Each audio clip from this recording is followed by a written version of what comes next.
gikan sa atong buhi nga Dios. Ang Dios gugma. Makaingon ang uban nga bisan ako sa akong kinabuhi.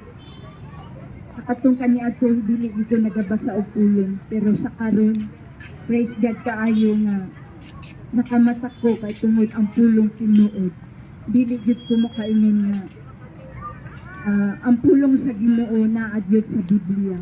Makaingon ko nga Lord, thank you nga ako nakasabot yun. O kaning verse nga akong gibasa karon, verse 7, mga igsuon, magigugma ay kita kay ang gugma gikan sa Dios. Nahigugma ang sa iyang isip ka tao, anak sa Dios o nakaila sa Dios. Yes. Tinuod yun ang pulong sa Ginoo. Makaingon ka ba nga ang pulong sa Ginoo? Kay ang uban man gud tao, mingon sila, bitaw kung ako sa una sa tinuod lang, bisan sa akong kaugal, sa akong pagkinabuhi sa una, nga wala pa dito nadakpan sa Ginoo, lahi ra kaayo nga ako sa una ug sa karon, kahit ako kay kabag-uhan sa karon nga ako nasinati. Kay sa una wala gyud ko bali sa pulong wala ko dito kabalong basa og Bible. Kaning makaingon ka ba nga ang uban mingon lang agugma bitaw ang Ginoo, magpakasala lang ko ana ba, pero sa tinuod lang mga igsuon kumingon lang mo ana, pero kung magbaton gyud ta og basa sa Biblia ang gugma sa Ginoo tinuod yun, dili malubad ug walay pagkuan, dili makatutong ba kung sa baga makaingon ka nga ang gugma sa Ginoo, makaingon ka nga tinuod yun ang iyang gugma. Mana ako bisag wala ko na kinabuhi sa una, dili ko mutuo nga ang gugma sa Dios na pero sa karon nga nagmata ko tinuod yun ang gugma sa Ginoo. Isang sa akong kinabuhi sa una nga as OFW, kaingon ko Lord, thank you good kay sa imong gugma. Bisag wala pa ko nangalagad sa una, pero ang gugma gid sa Ginoo gipasinati sa ako yung as kinabuhi. Kay kato nga time nga nakauli ko COVID time too. Pero grabe ang gipasinati sa gugma sa Ginoo sa kuan. Kay COVID time to nakauli kong safety. Mao ginako ang wala gikuan gid nako bag grabe gid ka Lord. Grabe gid ang gugma kanako. Bisag wala ko nangalagad, pero ang Ginoo naagid sa ako ang kaluwang anak. Pasalamat ko ani. Maugid nga, dili ginato ang limitahan ang gugma sa Ginoo, mga igsuon. Kaning verse 8, ang wala na gugma sa iyang isip ka tao, wala makaila sa Dios. Kay ang Dios gugma man. Kaya mga igsuon, ang Dios gugma gyud sa tanan din sa kalibutan, siya gyud tanan ang nagbuhat. Ug mga akong natagamtaman diri sa kalibutan, pero kung naa kay Ginoo sa imong kasing-kasing ug hunahuna, tabangan gyud ka sa Ginoo, ang gugma naa gyud mulong tagyud kay ano kung naa kay Dios sa imong kinabuhi. Aning verse 9 mga igsuon, gipadayag sa Dios ang iyang gugma kanato pinaagi sa pagpadala sa iyang bugtong anak ngani sa kalibutan aron makabaton kita sa kinabuhing walay katapusan pinaagi kaniya. Yes, kabalo man kita mga igsuon. Kung unsa gyud ang gipasinati sa gugma sa Ginoo sa atong mga kinabuhi, ay dili man kita ang tag-iya. Ang Dios may tag-iya sa tanan, labi na sa atong mga kinabuhi. Bisag siya nagpakatao diri sa kaigutan, gihimo niya ang tanan para ang mataw maluwas lang ta sa mga kasalanan. Pero ang gugma sa Dios, nakita niya nga ang mga tao dili pwede nga kuan kumbaga makuan to sa mga sala nga wala nato masabtan pa nga ang kanadai mga sala nga atong gibuhat din sa kalibutan. Kailangan na kuan nato ba kumbaga kung naa kay Dios sa imong kaugal sa imong kasing-kasing, mahadlo ka mabuhat og dautan.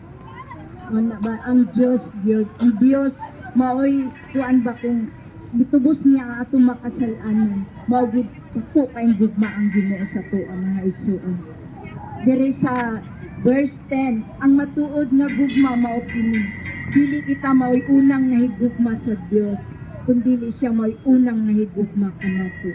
Gipadala niya ang iyang anak aron pinaagi kaniya mapasaylo ang ating mga sala. Yes, hallelujah.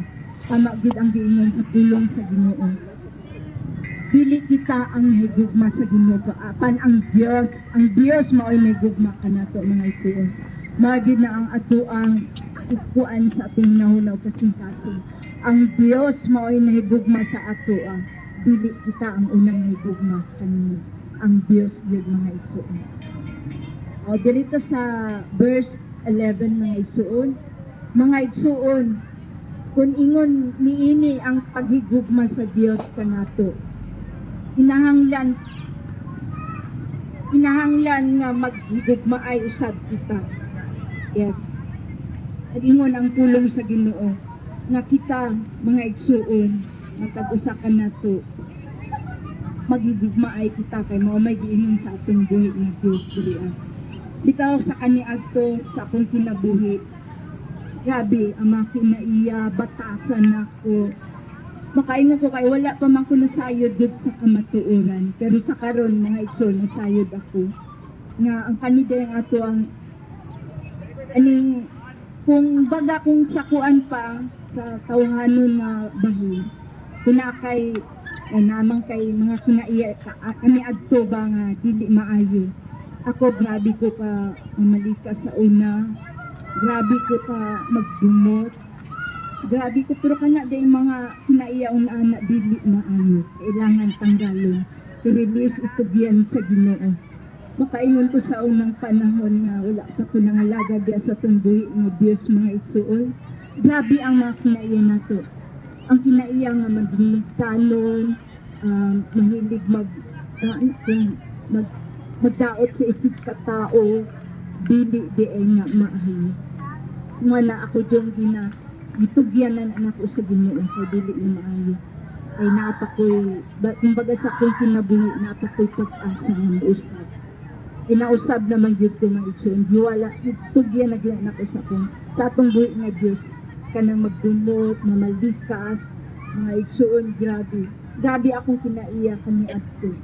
Pero sa karon nga, nakabalog, nasayod na ko nga. Ang kanada yung mga kinaiya o batasan, ato nang itugyan, ihatag na nato sa Ginoo nga. Iwala, kumbaga, imong isugid sa Ginoo, Lord, wala ano. Kaya dili ni pwede o dili ni maayo sa makinabuhi kang ngayon. O tumaka, mga igsuon, akong balikon, mga igsuon, kung ino niini ang paghigugma sa Diyos ka nato, hinahanglan na mahigugma ay usad kita. Kung sa tawhanon lang nga bahin mga igsuon, kaya ba nimo nga, kaya ba nimo higugmaon ang imuhang enemy? Kung makaingon ka, kung wala pa di ka nangalagad ako, kaya na nako rin buhaton kay as nangalagad ko, akong nangayo naman di ko pasaylo sa akong kaaway. Pero sa uban nga kuan, kung dili pa nimo matugyan ang imo kinaiya nga inaana, dili nimo kaya mga igsuon.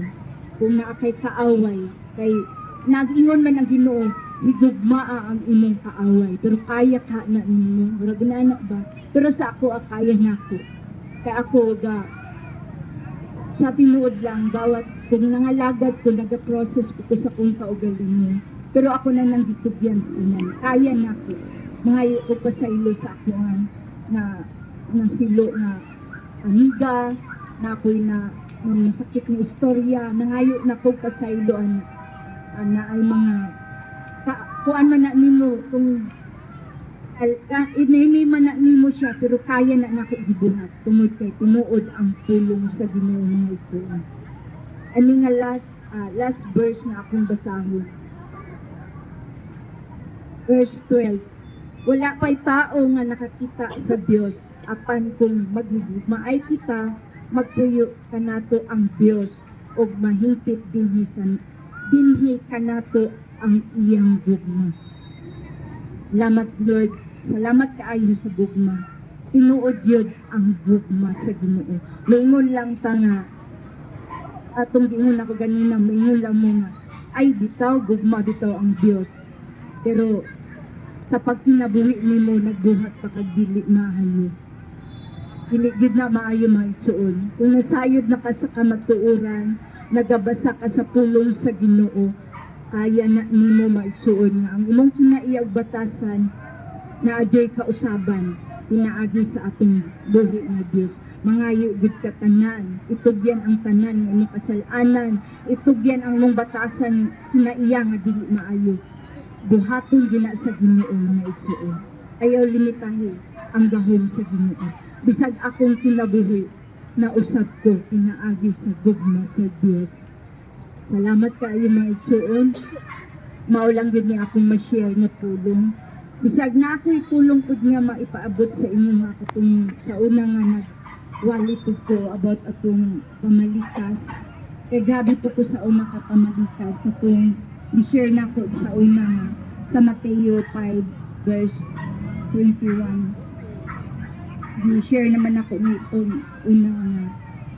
Diyan na ako namataan ba nga ang pagpamalikas dili day maayo salak. Dako kayong sala. May mo day kag buang sa inyong isikatao salak gyud. May agon gyud ka sa kalayo sa impyerno. Mana akong dili na nako malimtan katong wala pag ko nangalagad kay sa una nagasimba ko out sa simbahan ang baba grabe dili masiradaan ang mababa nga dili maayo manang ako makaingon ko Lord thank you Lord nga natanggal na gid na gikan sa akong kinabuhi ng mga unahan magpasalamat ko sa pangbuhi nga Dios mga igsuon o katong verse nga dili nako malimtan katong sa Isaiah chapter 66, 1 o 2. Basahon na to mga igsuon dili. Ato, dili na ko na malimtan, i-share lang na ko ang mga pulong nga ako ang bali, kuan sa akong kasing-kasing ba. Kanyang, dili na ko na kuan ba ang kabag-uhan nga makaingon ko Lord, grabe ang pulong nimo. Dili na diay na nato kuan yagaan ng pulong. Ay sa unang panahon, dili ko maminaw sa pulong. Pero tinuod gid ang pulong mga igsuon. Diri sa Isaiah chapter 66 verse 1 o 2. Hukman sa Ginoo ang kanasuran. Verse 1. Kini ang giingon sa Ginoo, ang langit maoy akong turumo ug ang yuta maoy akong timbanan. Busa unsaon man ninyo pagbuhat og balay alam kanako. Ug unsa mang dapita ang inyong makahatag kanako aron himuon kong mapahulayan. Di ko kalimot ani maigsuon. Matong sa verse 2 padayon ta. Ako'y nabuhat sa tanang butang, busa ako akining tanan, nag-ingon ang Ginoo. Apan ang akong gikalimutan. Mao ang taong mapaubsanon. May nulsulon og mahadlokon kanako. Mao gini akong gikutan nga verse katong ag-upa di ko nangalaga. Di ko kalimot ani nga verse. Grabe ko taas kayo ang pride. Pero diha na ko sa kamot sa Ginoo, akong pride ubos na jud. Nagpaubos na ko kay nakasabot ko sa pulong. Naanagyud ang mapaubsanon na bali sa imong kasing-kasing. Mapaubsanon na ka og kung makasala ka na, may nulsol dayon, o na ba niya. Labaw sa tanan, madlukon ka sa atong buhi ng Diyos. Kaya na ay Ginoo. Natanaw sa atong buhat, sa atong binuhatan di sa kalibutan. Maayo man